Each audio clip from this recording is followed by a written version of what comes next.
Tales from the Jails. And today I'm going to play you a little extract from my book, which is on Amazon. This is the audio version.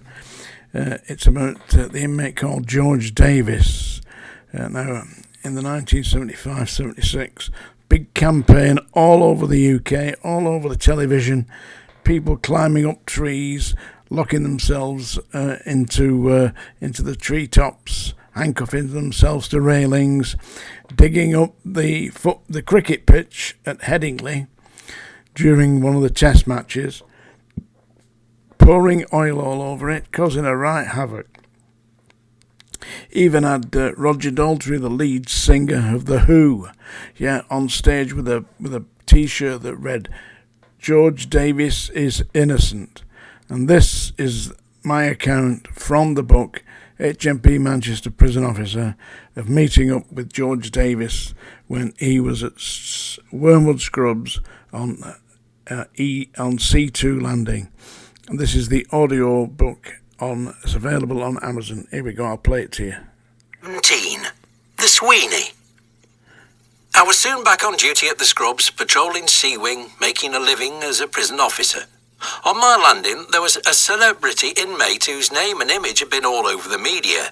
On TV, front pages of the press, with banner headlines stating, "George Davis is innocent." Supporters of this convicted prisoner had even dug up the Test cricket pitch at Headingley in Yorkshire. Roger Daltrey, the lead singer of pop supergroup The Who, had appeared on stage wearing a T-shirt supporting the Free George Davis campaign. Davis was claiming that the CID in London had fitted him up. That is, according to him, the police had fabricated a case against him and planted evidence. I spoke with George Davis, and he was a larger-than-life character, full of stories about his East End gangster friends, such as the Richardsons and the Crays. He told me that the case in question, the armed robbery of the London Electricity Board offices at Ilford on the 4th of April 1974, was nothing to do with him. He claimed the police had planted evidence, some samples of his blood they'd previously taken to secure a conviction. Davis was, he said, well and truly fitted up by certain CID officers who were determined to have him imprisoned. When I asked him why, he laughed and told me that the police knew he was bang at it, doing robberies all around London, but couldn't prove anything, so they had, said George Davis, stitched him up. Davis was popular with his fellow inmates, and I could see why so many were supporting him. He was funny, interesting and gregarious, as well as being a seriously connected villain. There was a letter waiting for me when I arrived home from my duties at the Scrubs one day. So there you have it. That's the little extract from my book, the audio version of my book, which is available on Amazon. And George Davis was indeed an affable, interesting, gregarious character who told me strange stories about his connections with the Cray twins, but mainly he wasn't on the end of a shotgun. He didn't have the shotguns, or he wasn't a safe cracker. He was a driver, and he used to drive them to and from the jobs. He'd probably doing quite a great deal, a bit of handling stolen goods and all the rest of it. And when you're dealing with a team like the Richardsons, the Cray twins, Frankie Fraser and all that lot, then you're actually doing what you're told, And basically, George Davis was doing what he was told. But the police didn't like it because they knew he was at it, so they put him away. The problem that George Davis had, really, it wasn't his personality. He was a fun, happy guy. But he was a crook. He was a criminal. If he'd used that talent that he obviously had, a communication talent, if he'd used that, then he wouldn't need to be a villain. He could have been a bit of celebrity in his own right, a stand-up comedian or a TV host or something like that. He's got to be better than that twat Bradley Walsh. Annie, do you know him? Listen, tell you a story about Bradley Walsh. It'd be about 30 years ago, I was doing a show at the Sheffield Municipal Halls, I think it was called, or City Halls at Sheffield. And the City Halls at Sheffield is a massive theatre, seats about 3,000, 2,500, yeah? And next to it, there's what's known as the Library Theatre, that seats about 500. So I was the promoter and the presenter of a show called A Psychic Experience with James Byrne. James Byrne was a psychic that I worked with, yeah. I wrote his book. You can see it's on Amazon, another one of my books, The Psychic World of James Byrne, published by HarperCollins. Yeah, and that was in 92, I think it was. Anyway, so it was 93, and James Byrne and I were putting the show A Psychic Experience on at the Sheffield Halls and with the Library Theatre. And the next theatre attached to it, by the way, was the main halls, Sheffield City Halls, yeah, and that seated about 2,500. And the show on there was Sylvester Stallone's brother, Frank Stallone, and he was doing a singing show. You know, he was doing the American songbook stuff, you know, like Cry Me a River and all that. And what was it? What was he singing? I'll take Manhattan, the Bronx, and Staten Island too. He got a voice a bit like me, actually. He didn't do any business. Anyway, when we arrived at the theatre, there was all these dressing rooms, and I said to the guy who was in charge of the place, I said, we're doing the Library Theatre, you know, where's our dressing rooms, you know? Oh, I said, just go down there on the left, there's a couple of dressing rooms there, help yourself. So we only wanted one, we were only putting a different jacket on, you know, and a shirt and tie. And so we went in there, sat down, had a cup of tea, and because you had a kettle in there and all that. And I was looking round, I said, I want to have a look round. I left James to have a cup of tea because he loved tea, you know.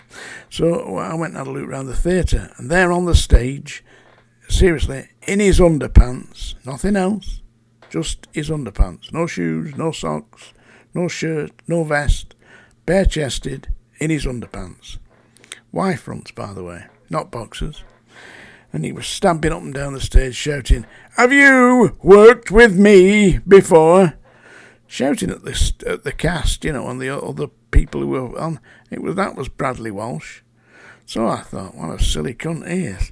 So I thought I'd get out of the way. I'd go back to the dressing room, and because we were on in about an hour, you know, this would be about 6:30. Anyway, I go back into the dressing room. Next thing, bang, bang on the door. Door opens. It's Bradley bloody Walsh. That's my dressing room. My contract says that I get the number 2 dressing room, and this is the number 2 dressing room. You're in here. Here is my contract. My contract. I said, hang on a minute. What do you want? He said, I want this dressing room. I've got my contract. I'm the second act on this big show here. We're in the big theatre, you know. You're in the. I said, if you want this dressing room, why don't you just ask nicely? Because we don't give a flying fuck, mate. I said, I'm putting in my jacket on. I said, in fact, help yourself. I said, we'll piss off. We don't care. So we went into the corridor, into the main theatre, into the Library Theatre, you know. Just sat down there and waited for time. We'd already set the mics up and all that. So anyway, we went on in the Library Theatre. We sold it out, 500, sold out. I said to James Byrne at half-time, I said, I'm going to go and have a look, see how that shithouse Bradley Walsh is doing. So I went in and had a look, and there it was, 90% empty. They'd only done about 300. We had more in the Library Theatre than Frank Stallone and Bradley Walsh had in the main Sheffield City Halls. He's a shithouse, I tell you. Have you worked with me before? If I'd have been in a different mind, I didn't give a flying one at the time, I'd have picked him up and thrown him out, but I didn't care. Anyway, it's that time of day, folks. Yes, I don't blame you for running. Anyway, Catherine, very good. Thanks for commenting me on reading my book, the third book, yeah. Catherine's helping me, you know, she puts comments here, yeah. Paula's helping me too, but she hasn't given me no feedback yet, and so has Larry the Goatherd. Perhaps his goat's on holiday. I think it's his goat that reads the book. I'm not sure if Larry can. Anyway, here we go. I mentioned yesterday that I like Leonard Cohen, so I'm going to sing you a Leonard Cohen song, which isn't really singing, as you know, but it's the best I can possibly do, which ain't very good, I know. This is Suzanne by Leonard Cohen. You know, Leonard Cohen didn't start as a singer, you know. Started as a poet in New York. And he wrote books of poetry. He couldn't sell the bastards. I mean, who buys poetry? I write poetry. Some published a book. You know how many copies I sold? Very few. That's what was happening with Leonard Cohen. So he started singing his poems. And he became a massive international star. Anyway, here we have it. This is Suzanne written by Leonard Cohen. And I'm going to have a pants down with this one. Suzanne takes you down to her place by the river. You can hear the boats go by. You can spend the night beside her, and you know that she's half crazy, but that's why you want to be there. And she feeds you tea and oranges that come all the way from China. And just when you mean to tell her that you have no love to give her, then she gets you on her wavelength, and she lets the river answer that you've always been her lover. And you want to travel with her, and you want to travel blind, and you know that she will trust you, for you've touched her perfect body with your mind. And Jesus was a sailor when he walked upon the water, and he spent a long time watching from his lonely wooden tower.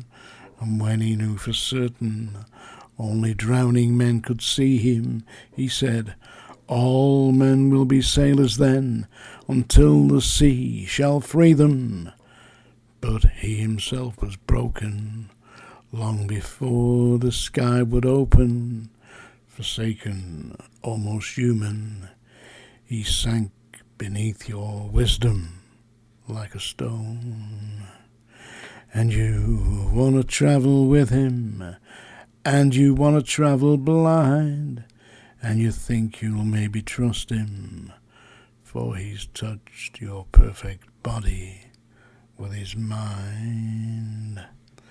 There you go. That's a little bit of Suzanne. If you've lasted this long, well done. Tales from the Jails, John G. Sutton. Do like and subscribe.